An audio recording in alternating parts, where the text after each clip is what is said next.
Not asking for much, just your support. One subscribe can help this channel reach its first big milestone of 1,000. February 22, 1991. A white Ford Cosworth pulls into the car park of the Penny Black pub in Cheetham Hill. The driver knows something's wrong the moment he sees the taxi blocking his escape route. Within minutes, Anthony White Tony Johnson, one of Manchester's most feared gangsters, is lying on the cold concrete with bullets in his back, neck, and mouth. Someone shouts, "Finish him off," and 2 more shots ring out. At just 22 years old, the reign of White Tony was over, but the legend was just beginning. The story of White Tony Johnson doesn't begin with guns and gangs. It begins with a 15-year-old girl named Susan, pregnant and terrified in 1968 Manchester. His mother, Susan, was 15 when she gave birth to him.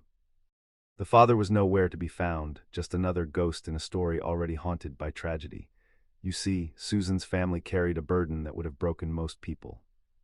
Susan was the stepsister of Keith Bennett, one of the 5 known Moors murders victims, who went missing in June 1964 at the age of 12. Ian Brady and Myra Hindley admitted murdering him in 1986, but his body has never been found. The shadow of Keith's disappearance hung over the family like a curse. Susan's father, Jimmy Johnson, had been suspected for years of being involved in his stepson's disappearance, though he was innocent. The constant police scrutiny, the whispers from neighbors, the weight of unspeakable loss. This was the world Anthony James Johnson was born into on July 22, 1968. For most of Johnson's childhood, he lived with his step-grandmother, Winnie Johnson, in her semi-detached house in Aston Avenue, Fallowfield, South Manchester. Winnie Johnson, the same woman who would spend the rest of her life searching for her son Keith's body, pleading with Ian Brady to reveal where he'd buried the boy. Can you imagine growing up in that house, every day seeing the pain in your grandmother's eyes, knowing that somewhere out there, your uncle's body lay undiscovered, unmourned, unburied? The boy who would become White Tony was obsessive about appearances, perhaps trying to control something in a life that had spiraled out of control from the very beginning. Winnie Johnson said he was obsessive over clothes. Often watching her ironing his clothes to make sure no crease were left. This attention to detail, this need for perfection, it was the first sign of the meticulous criminal he would become. Johnson left school at the age of 16 in 1984. Now, Manchester in the mid-1980s wasn't the gentrified, hipster paradise you might know today. This was a city bleeding from industrial decline, where unemployment ravaged entire communities, where hope was as scarce as legitimate opportunities. With youth unemployment topping 90% in Moss Side throughout the 1980s, the city was awash with gangs, mostly known by their locality. Gooch Close, Doddington, Pepperhill. It was in this environment that young Anthony Johnson found his calling. He befriended Tony Mackay, often called Black Tony, as well as the Editoro brothers, who would later be famous for their shootout with police on the M6 in April 2000, leading to Olatunde Jacob Editoro's 8 back-to-back life sentences.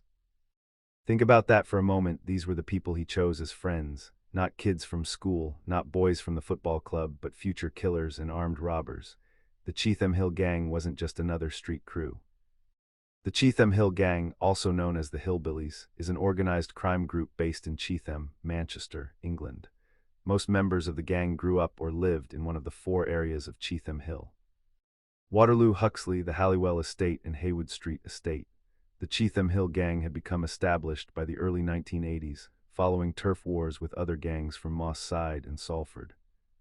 What made Anthony Johnson unique in this world wasn't his violence. Manchester had plenty of violent men. It was his race. His nickname, White Tony, was a reference to his race while in a predominantly black gang. In the racial dynamics of 1980s Manchester gangs, where territories were often divided along ethnic lines, a white boy leading a predominantly Afro-Caribbean gang was unheard of.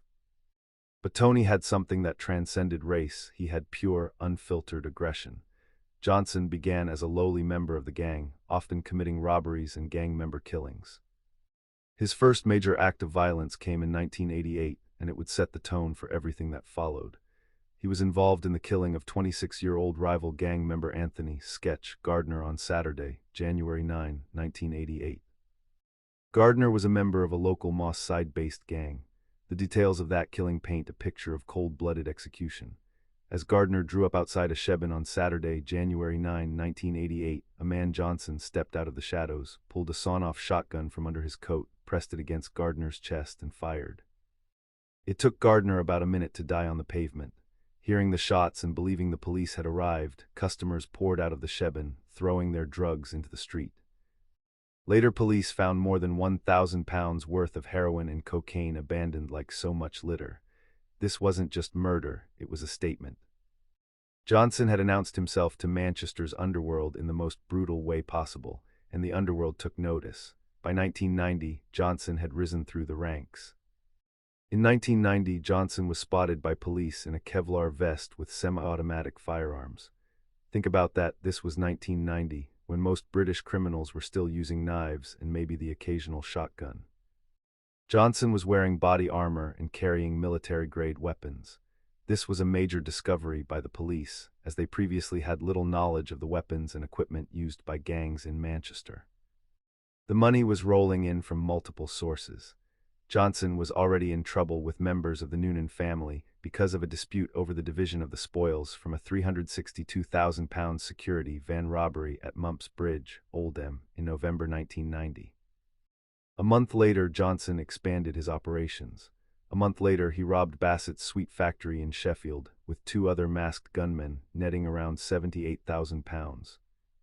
But it wasn't the robberies that made Johnson notorious. It was his behavior at Manchester's most famous nightclub, the Hacienda. The Hacienda wasn't just a club, it was the beating heart of Manchester's cultural revolution.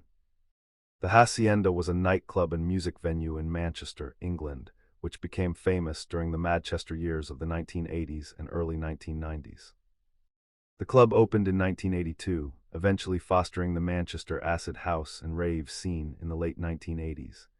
This was where the story of White Tony would intersect with Manchester's music history in the most violent way possible.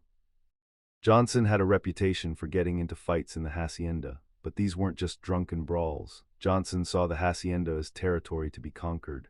The club had been protected by respected doormen who kept the various gangs in check.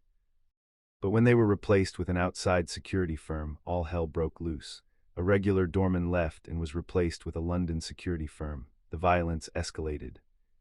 2 weeks after the replacement, Johnson threatened one of the doormen with a gun. Lear Richardson, I ran the door for a few months and that's when I got threatened by White Tony, one of the Cheetham Hill gangsters. The threat was so serious, so credible, that it changed everything. Tony Wilson was so aggravated by gang attacks, mainly from Johnson, that he agreed to temporarily close the Hacienda. Let that sink in. One man, barely 22 years old, had become so dangerous that Manchester's most iconic nightclub, the birthplace of acid house in Britain, the venue where Madonna performed her first UK show, had to close its doors. Tony Wilson, the legendary music impresario who owned the club, tried to get police intervention.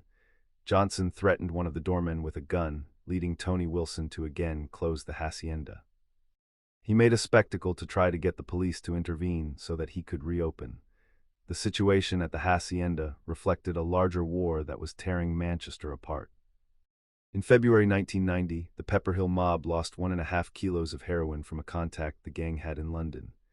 2 people carrying the heroin were arrested and the heroin was seized, which led to a drought of heroin in Manchester and left the Pepperhill mob vulnerable. Johnson moved on this, which led to a Cheetham Hill Moss side gang war. Johnson wasn't content to just exploit the Pepperhill mob's weakness quietly, he wanted to humiliate them. Johnson and a few Cheetham Hill gang members tipped Pepperhill mob leader Delroy Brown's car over in front of hundreds of people at a festival in Moss Side to prove their power and intent towards the rival gang. This was psychological warfare. In the gang world, respect is everything. By publicly humiliating Delroy Brown, Johnson was sending a message to all of Manchester. The Cheetham Hill gang feared no one. But while Johnson was building his empire of fear, he was also building a family of sorts. He had a girlfriend and then soon a baby daughter. He loved his little daughter. But I don't think his girlfriend's family wanted her to have anything to do with him, said a relative. Even love couldn't escape the taint of his reputation. The gang's operations were sophisticated for their time. Its members would force their way into bars and nightclubs to sell drugs openly while drinking champagne and other alcohol without paying. They weren't hiding in the shadows anymore. They were operating in plain sight, daring anyone to stop them. By New Year's Eve 1991, Johnson was at the height of his power but also at his most reckless. At a New Year party in 1991, a gun-toting 22-year-old Johnson threatened some of Damian Noonan's successors on the door at the hacienda. This was a fatal mistake. The Noonan family weren't just another gang, they were an institution in Manchester crime.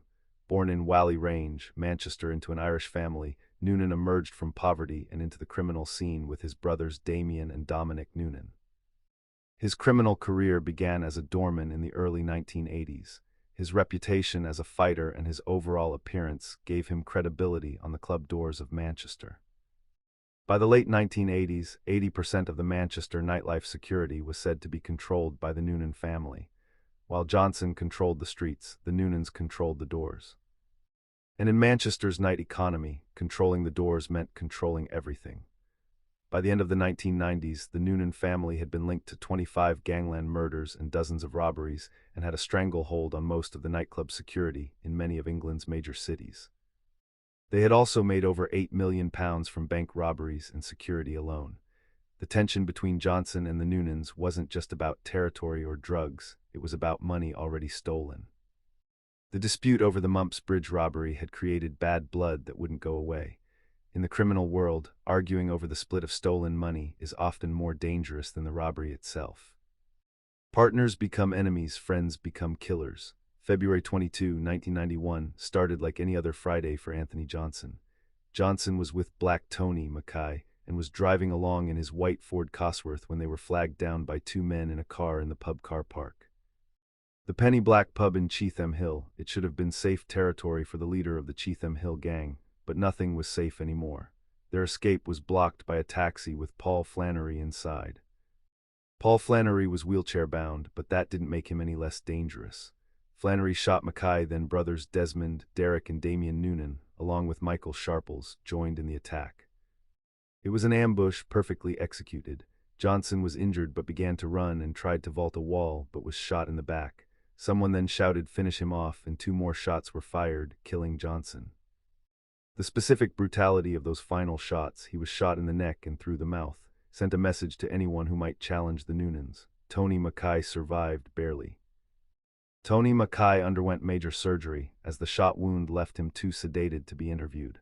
When he recovered, he refused to speak to authorities or to testify in court.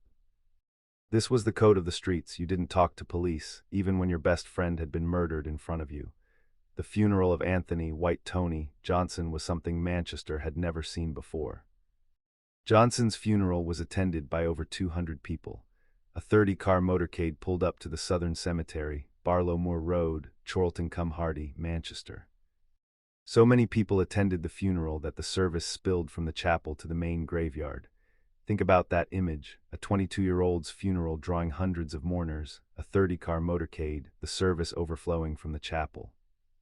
This wasn't just a funeral, it was a show of force from the Cheetham Hill gang, a declaration that even in death, White Tony commanded respect. The Noonan gang were tried twice for Johnson's murder. The first trial in 1992 collapsed, the second in 1993 ended in acquittals. Despite everyone in Manchester's underworld knowing exactly who killed White Tony, the wall of silence held. Greater Manchester police are not looking for any alternative suspects. The death of White Tony Johnson marked a turning point in Manchester's gang wars. Control of organized crime in the city fell to Desmond Noonan and his brothers following the 1991 gangland murder of rival leader of the Cheetham Hill gang, Anthony "White Tony" Johnson. Noonan was charged with Johnson's murder but later acquitted.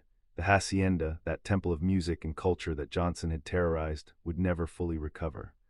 The closure follows the latest in a long series of violent incidents involving guns outside the club, which has become the focal point not just of the city's music scene, but of feuding Manchester gangs. While few clubbers were aware of the problems door staff faced, the club has been plagued with incidents of intimidation and violence for over 2 years. By the mid-1990s, the violence had spiraled completely out of control. By the early 1990s, the hacienda was increasingly plagued by gang activity, drug trafficking, and violent crime. What had once been a utopia of hedonism and freedom now felt increasingly dangerous. The Manchester scene that had put the city on the cultural map was being strangled by the very gangs that had grown up alongside it. Crime and financial troubles plagued its later years, and it finally closed in 1997. Ultimately, the club's long-term future was crippled, and with spiraling debts, the hacienda eventually closed definitively in the summer of 1997. The legacy of White Tony Johnson is complicated. To some, he was a folk hero, the white kid from a broken home who rose to rule Manchester's most feared gang. To others, he was a symptom of everything that went wrong in Manchester during the 1980s and early 1990s, when poverty, drugs, and violence created a perfect storm of criminality. What's undeniable is his impact on the city. In the mid-1980s, a growth in violence amongst black British youths from the west side of the Alexandra Park estate in South Manchester and their rivals, West Indians living to the north of the city, in Cheetham Hill, began to gain media attention. The gang wars that Johnson helped escalate would continue long after his death, earning Manchester the nickname Gunchester. This feud and the resulting bloodshed, escalating throughout the 1990s, led local newspapers to dub Manchester as Gunchester. By 1992, gun violence had soared. The morning after White Tony Johnson's murder, Manchester woke up to a new reality. The balance of power had shifted violently, and what would follow would be 2 decades of bloodshed that would transform this industrial city into Gunchester, a name that would haunt Manchester long after the guns fell silent. Desmond Noonan was released from prison in 2002 and became head of the Noonan crime family after Damien's death in 2003. The Noonan brothers had won the first battle, but the war was far from over. The death of White Tony hadn't ended the violence, it had merely redirected it, like water finding new channels after a dam breaks. You have to understand something about Manchester in 1991. This wasn't London with its established crime families going back generations. This wasn't Glasgow with its razor gangs and sectarian divides. Manchester's criminal landscape was new, raw, shaped by the collapse of industry and the rise of the drug trade. Gun crime in South Manchester began in the 1970s with rising unemployment and poverty in the area, which is a center of Manchester's black British Afro-Caribbean community. Finding it difficult to make a living from legitimate means, some residents turned to the drug trade, mainly the sale of cannabis. The Cheetham Hill gang didn't disappear with White Tony's death. They regrouped, reformed, adapted. Members are known to split into separate splinter cells while remaining Cheetham Hill gang members. In the 1990s, some of these splinter cells were the YFC Young Firm Crew, NHC Niggas Honks Chinks in reference to the ethnicity of its members, and HBB Hillbilly Bitches, an all-female splinter cell.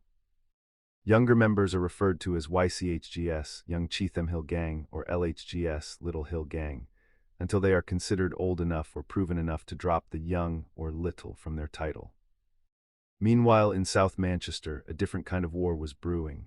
The Gooch Close Gang and the Pepperhill Gang, later known as the Doddington Gang, were locked in a battle that would make the Cheetham Hill conflicts look like playground fights. These weren't just gangs fighting over drug corners, these were armies fighting for the soul of a community. By 1992, South Manchester's gang violence had reached crisis levels, earning the city the grim nickname Gunchester in the press. Gunfire became almost routine. 2 shooting incidents a day were recorded in Moss Side alone. The turf war between the Gooch Close Gang and the Pepperhill Gang drove many innocent residents to leave the Alexandra Park estate. The statistics are staggering when you really look at them. During a 5-year period when gun violence was at its worst, there were 27 gang-related deaths and 250 injuries, 27 dead. 250 wounded. These weren't soldiers in a foreign war, these were kids from council estates dying over postcodes and drug territories. And then came January 8, 1993, a date that would shake Manchester to its core. In January 1993, 14-year-old Benji Stanley was shot dead as he queued for an Alvino's takeaway in Moss Side. The reasons surrounding his shooting are not fully known, and no one has ever been prosecuted for this crime. 14 years old, queuing for takeaway, the image burned itself into Manchester's consciousness.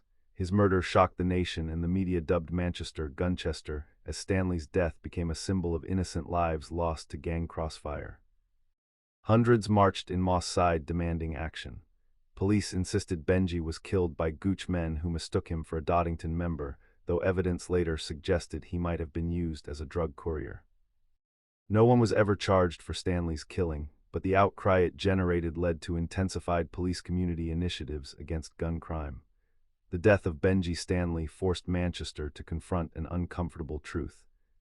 The gang wars weren't just killing gangsters anymore, they were killing children. The violence had spread like a virus, infecting everything it touched. The police response was Operation China. Greater Manchester Police launched Operation China, an undercover crackdown that netted 23 leading gang members in August 1991 and saw them jailed by 1992 on drug and weapons charges. Operation China temporarily disrupted the gangs, even causing the Pepperhill to regroup around Dodington Close on the east side of the estate. The gang was then renamed as the Dodington Original Gangsters. But here's the thing about cutting the head off a snake: sometimes you just end up with more snakes. In response to their rivalry with the Gooch, both gangs spawned junior factions. Dodington gave rise to the Moss Side Bloods, the Longside Crew, the Haydock Close Crew, and the Portuguese Mafia. These gangs continued hostilities into the 2000s. Meanwhile, Gooch formed alliances with splinter groups including the Pit Bull Crew, Rusham Crips, Fallowfield Mandem Mad Dogs, Old Trafford Crips, and Longsight Street Soldiers, further fragmenting the gang landscape. The gangs were evolving, adapting, spreading. What had started as territorial disputes between clearly defined groups had mutated into something far more complex and dangerous. Gang members were getting younger. As the Gunchester period progressed, it was recognized that gang members were becoming younger and younger, and that children in schools regarded gang culture as their best option in life. At one time, children as young as 13 were joining gangs, but now that the police are working with schools and other agencies to raise awareness of alternatives, the typical age of gang members has become older. The violence reached new heights in the late 1990s. By the late 1990s, gun-related killings had increased, with the nature of shootings changing, becoming more reckless, and often seemed to take place over petty disputes, such as a row over a girl or ownership of a bike, and rarely over drug-dealing turf. 1996 saw 28 confirmed shootings with 12 wounded and 4 dead. In 1997, there were 68 confirmed shootings, with 39 injuries and 6 deaths. In 1999, more shots were fired in the Manchester area than in any other year, at least 270 based on found casings, with the majority being in the South Manchester areas of Longsight, Moss Side, and Holme. In 1999, there were 43 gun-related injuries and 7 fatalities. Think about those numbers. In 1999 alone, at least 270 shots fired. This wasn't occasional violence, this was a war zone. Mothers were keeping their children indoors. Schools were teaching kids how to react if they heard gunfire. The sound of police sirens became as common as the rain. The nightclub scene, which had been White Tony's battleground, continued to be a flashpoint. This led to physical clashes with many of Manchester's doormen and club owners, who were intimidated by gang members and feared repercussions. One such incident led to a rival gangster from Moss Side being stabbed in the head during a jungle drum and bass rave at Sankey's Soap nightclub in Manchester. Another incident led to 2 leading gangsters from Rusholme being stabbed in the neck outside another club, the Music Box. In the late 1990s, doormen at clubs such as the Isobar, Piccadilly 21s, the Hacienda, Saturdays, the Gallery, and Club Havana were attacked. The Hacienda, that cathedral of Manchester music culture, finally couldn't take it anymore. The violence, the drug dealing, the constant threat, it all became too much. By the late 2000s, levels of gang-related gun crime greatly reduced in the area, attributed to heavy sentencing of the main offenders, restricting the availability of firearms, community work, and cooperation in tackling serious crime between agencies. But this was years away. In 1997, the Hacienda closed its doors forever, another casualty of the Gunchester era. Meanwhile, the gang leaders were forming strange alliances and bitter feuds that crossed traditional boundaries.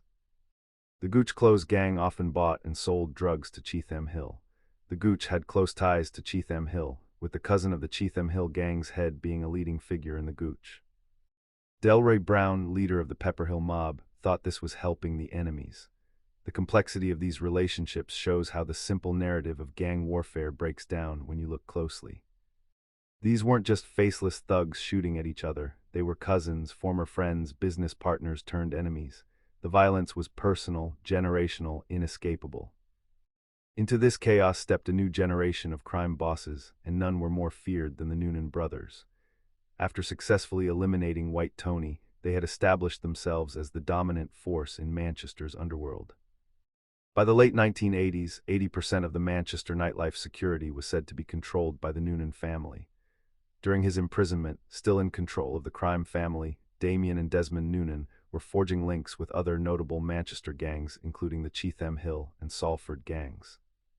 The Noonan family tended to have nothing to do with the Moss Side gangs, although Desmond Noonan was part of a group who provided gangs with guns and other weapons. Desmond Noonan, in particular, became a figure of almost mythical proportions. Desmond Noonan tried to do deals in other cities with their gangland figures, and was soon becoming involved with a number of crime bosses such as the Liverpool Drugs Baron Curtis Warren and head of Newcastle's biggest crime family Paddy Conroy. The strength and power of the family, in particular Desmond Noonan, allowed him to be a prime peacemaker in the Manchester gang truces which for a short period of time brought the war in Moss Side to an end. Other gangland figures participating in this truce were Paul Massey, Damien Noonan, Paul Flannery, and apparently Jimmy, the Weed, Donnelly, who was a prominent figure in the Quality Street Gang, another Manchester gang. The irony of Desmond Noonan as peacemaker is almost too much to bear. Here was a man suspected of involvement in dozens of murders, acting as mediator between warring factions. It was like asking an arsonist to run the fire department, but in the twisted logic of Manchester's gang world, it made perfect sense. Who else had the power, the respect, the fear necessary to bring these groups to the table? But the truces never lasted. How could they? The underlying issues, poverty, lack of opportunity, the lucrative drug trade, remained unchanged. A truce of the mid-1990s did little to stop the violence. With unemployment at 3 times the national average, 30%, Moss Side rumbled on through the pain and fear of regular tit-for-tat shootings. The turn of the millennium brought new horrors. On 5 May 2000, a gruesome discovery was made in Leeds. The bodies of Clifton Bryan, 29, and Denise Wilson, 32, were found bundled in the trunk of a car, both shot in the head. Bryan, a muscular Manchester gangster who had relocated to Leeds to expand drug operations, and Wilson, a Doddington member and half-brother of slain 1997 gang leader Kevin Lewis, had been lured to a house in Chorlton, Manchester, then executed and dumped 40 miles away in Harehills, Leeds. The violence was spreading beyond Manchester now. The city's gang wars were infecting other cities, other communities. The cancer was metastasizing. In 2001, the authorities finally realized that traditional policing methods weren't working. In 2001, a multi-agency approach to tackling gun crime was initiated when the Manchester Multi-Agency Gang Strategy, MMAGS, was introduced as a result of the Home Office 1999 Tilley and Bullock report.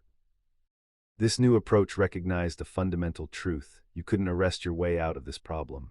The roots of gang violence went deeper than crime. They went to the heart of what had gone wrong in these communities. The early 2000s saw some of the most shocking incidents yet. April 2004 saw panic at Manchester Royal Infirmary as rival gangs spotted each other after a shooting and ran through the building with guns in the air. A hospital, gangsters running through a hospital with guns. The sacred spaces of society, hospitals, schools, churches, none were safe anymore. But while the street soldiers were fighting and dying, the generals were living like kings. The Noonan brothers, in particular, had built an empire. Together, they took over the doors of the city's nightclubs, controlling who had access to sell drugs in them. Manchester's legendary dance venue, the Hacienda, would become their golden goose. Running the doors and taking a cut from drugs profits meant they were making up to £50,000 a night, according to a documentary. £50,000 a night. While kids in Moss Side were killing each other over respect and postcodes, the Noonans were counting money in stacks too high to fit in a safe. But empires built on violence have a way of ending in violence. Damien Noonan died in 2003. Damien died in a motorbike crash in 2003, marking the eventual downfall of the Noonan reign. Some called it an accident. Others whispered about tampered brakes and revenge served cold. In Manchester's underworld, even accidents were suspicious. Desmond took over the family business, but something had changed in him. Desmond Noonan, who was suspected of having developed a drug addiction towards the end of his life, was thought by the authorities to have been coercing local drug dealers into supplying him with narcotics, and had left the pub intoxicated in search of a drug dealer. It is believed McDuffus stabbed Noonan and threw him out of his residence, after which he bled to death in the street. March 19, 2005. The king of Manchester's underworld, the man who had orchestrated White Tony's execution 14 years earlier, bled to death on a Chorlton street after being stabbed by a crack dealer named Derek McDuffus. Desai Noonan was a hitman and a crime boss before he was stabbed to death by a drug dealer in 2005. The funeral of Desmond Noonan was like something out of a movie. His funeral was held in South Manchester on 22 April 2005. It was reportedly attended by hundreds of local residents, with a kilted pipe band playing as his coffin arrived in a horse-drawn hearse at St. Aidan's RC Church, Northern Moor, a kilted pipe band for an Irish gangster who had terrorized Manchester for 2 decades. The ceremony, the pageantry, it was as if they were burying a folk hero rather than a killer. But perhaps in the twisted mythology of Manchester's underworld, that's exactly what he was. Macduffus, then 41, was found guilty of murder and jailed for life with a minimum of 15 years to serve before parole could be considered. Judge Mr. Justice Davies told him, "It is true Desmond Noonan is no stranger to criminality and the world of crime, but like any other citizen he has the right to live. You unlawfully took that life, you murdered him. He was very drunk. I doubt if he was in much of a position to defend himself against you." The death of Desmond Noonan marked the end of an era. The old-school gangsters who had turned Manchester into Gunchester were dead, imprisoned, or irrelevant. But the violence didn't stop, it just changed form. Bearing similarities to the death of Benji Stanley 13 years earlier, 15-year-old Jesse James was killed on 9 September 2006, cycling home from a party with friends. The youngest victim since Benji Stanley, his was also believed to be a case of mistaken identity, with the police maintaining he wasn't involved in any of the area's gang and drug-related activities. Similarly, the lack of witnesses willing to come forward has prevented his killers being identified and brought to justice. Another child, another mistaken identity, another family destroyed. The cycle continued, grinding up young lives like a machine that nobody knew how to stop. But something was changing in Manchester. The community had had enough. Mothers Against Violence UK, MAVOC.org. This organization was founded in 1999 by 2 women who had lost sons as a result of gang-related violence. It started out as a peer-to-peer support group for victims of violent crime or for those who had lost family members because of violent crime. Mothers who had lost sons were standing up, speaking out, refusing to let their children's deaths be just another statistic. They understood something that the police and politicians had missed. You couldn't fight gang culture with arrests alone. You had to offer young people something better than the streets. The police tactics evolved too. In 2007, the Manchester Evening News reported a consistent decrease in firearms incidents over a period of 2 years, which it attributed to the work of Excalibur, Greater Manchester Police's Specialist Task Force. Excalibur received a funding boost of £6.5 million in June 2008. A police spokesman said that the recent Operation Cougar has had a massive impact on gang-related shootings in the area, and it was hoped the new money would help build on that success. A combination of targeting key offenders, along with diversionary activities and better communication with the local community, through working closely with local authorities, including child protection and other agencies, appears to have been effective in cutting gang-related firearms incidents. By 2007, things were finally starting to change.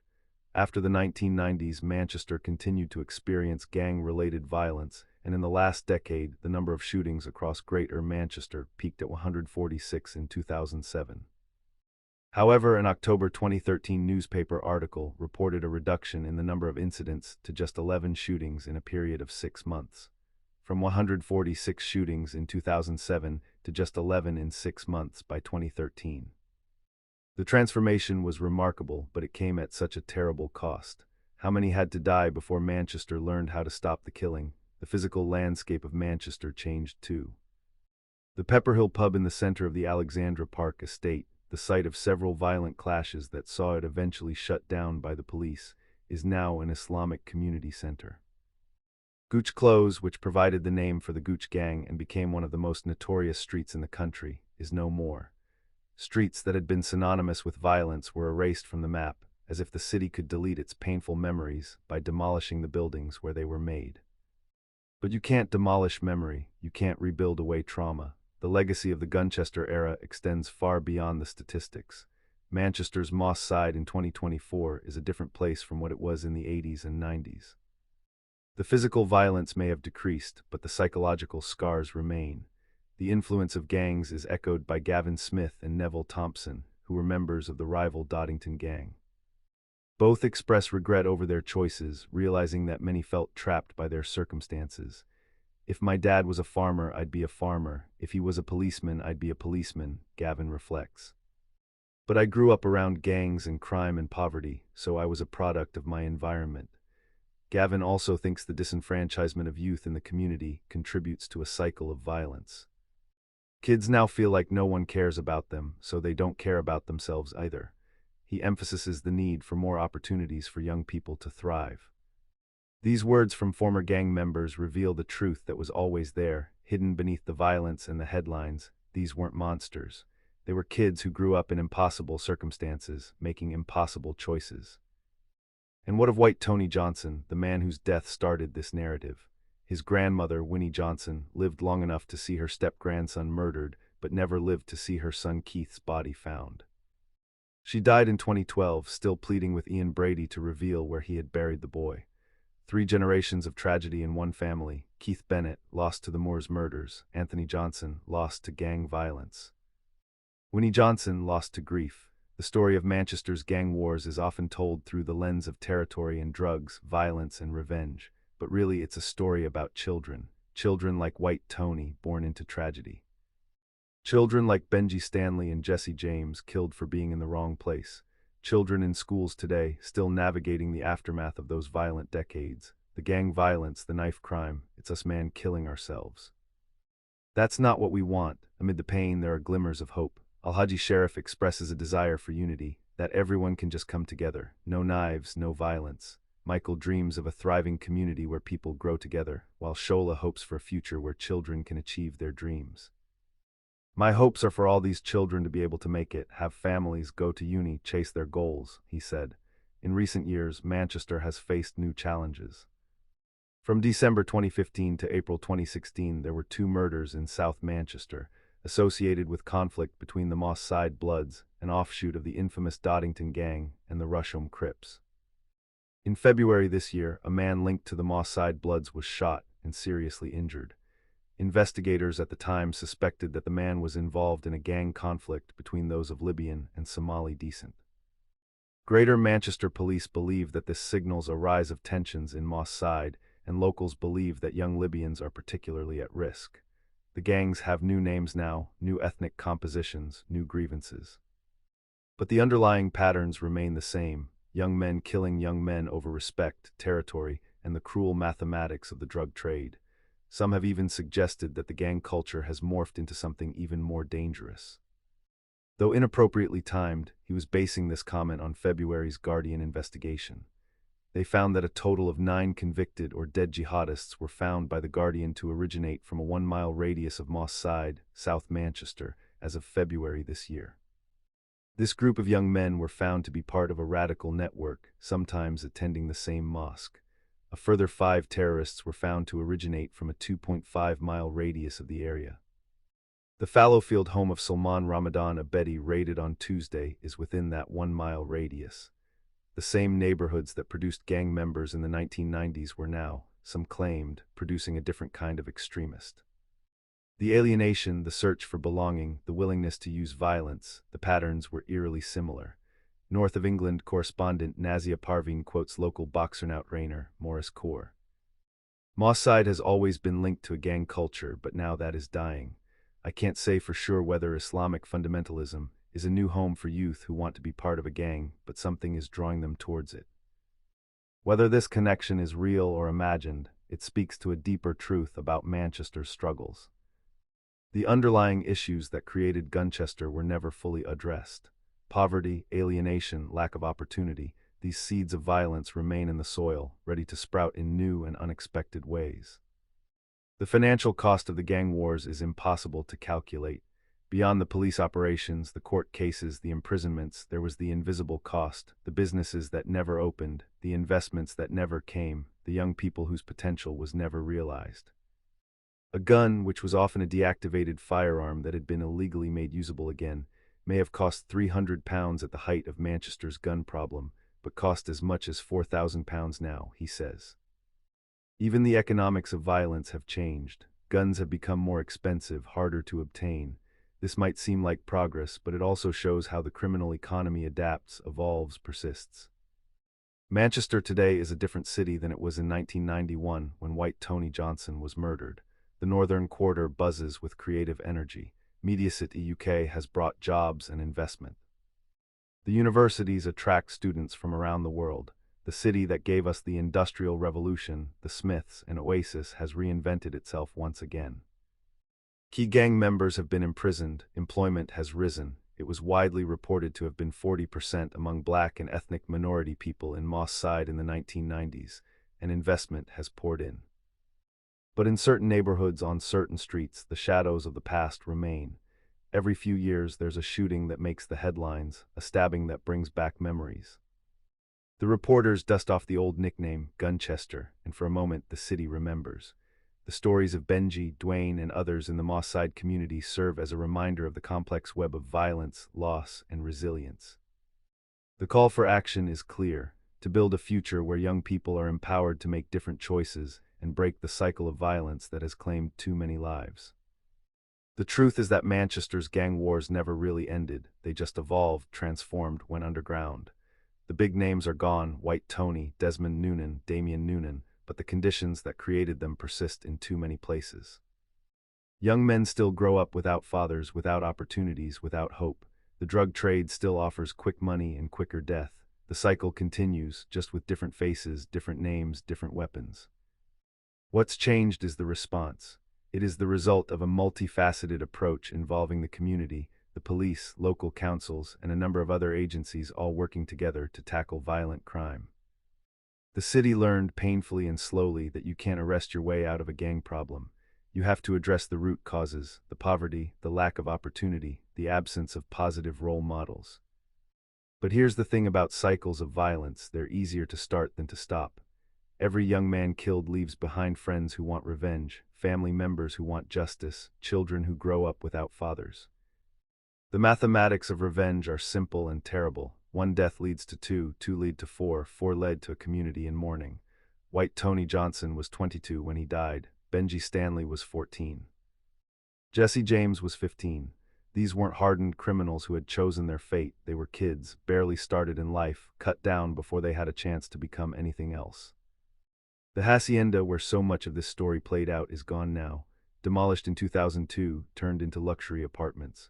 Where people once danced to acid house and dodged gang violence, young professionals now sleep in expensive flats, probably unaware of the history beneath their feet.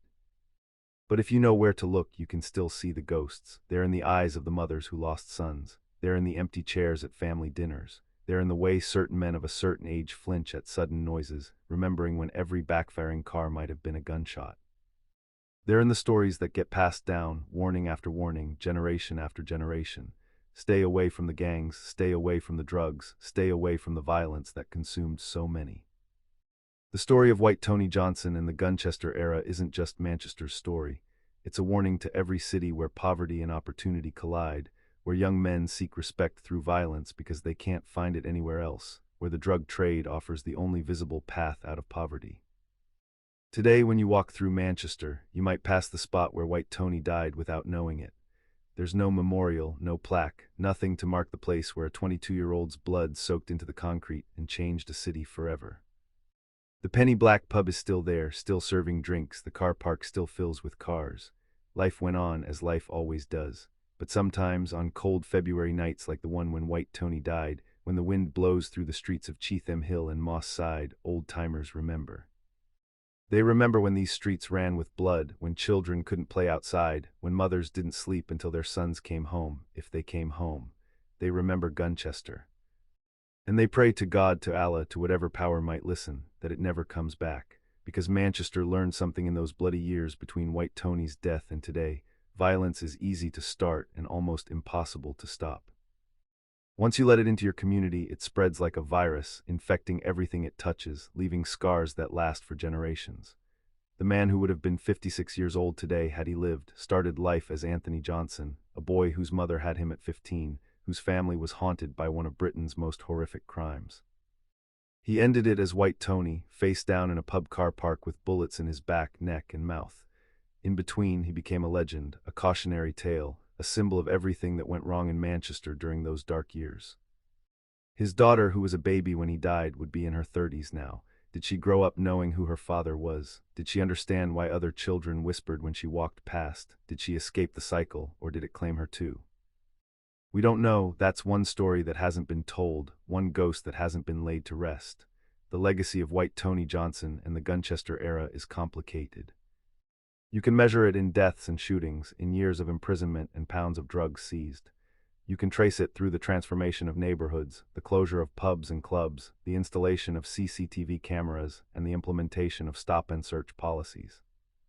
But the real legacy is in the lessons learned and the lessons still being ignored.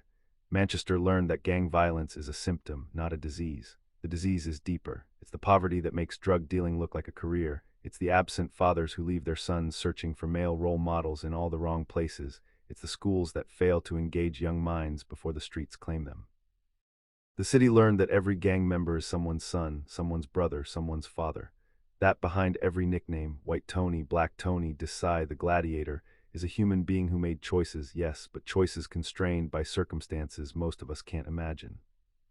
It learned that violence has a momentum of its own, that revenge follows revenge in an endless spiral until someone, everyone, decides to stop. That sometimes that decision comes too late, after too many funerals, too many mothers crying, too many children growing up without fathers. Manchester learned all of this, but learning and changing are two different things. Because even now, today in 2024, there are young men in Manchester who see no future beyond the streets.